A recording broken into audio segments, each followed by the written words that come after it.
For me, you should always have a good quality olive oil. So that's the number one priority for me. Whether it's extra virgin olive oil, whether it's pure olive oil, you should have at least one of those. Next, seasonings. You should have salt. Anything that brings in saltiness in your food, condiments. You have your soy sauce, your fish sauce. And lastly, you should have acid.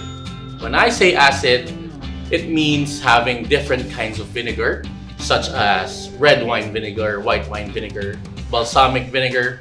You can also use local vinegar like sinamak, tuba, white vinegar, or fruits to make it sweeter, make it more fresh, like calamansi, lemon, lime. You can use some mangoes, you can use some oranges, or even grapes. Flavors are limitless whenever you have these kinds of things in your pantry. So the three main things that you have to remember for the most simplest salad dressing that you can make.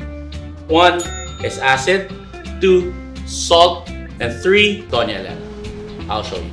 In this case, my acid are lemons. Squeeze your lemon, season it with good salt. In this case, I use sea salt. And Doña Elena. Basic ratio for me, 1 part acid and 1 part oil. Why? I like it more flavorful. I like it popping inside of my mouth.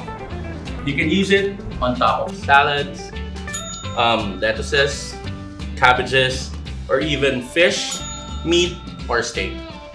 So that's it for now. Thank you. I hope you enjoyed and learned a lot.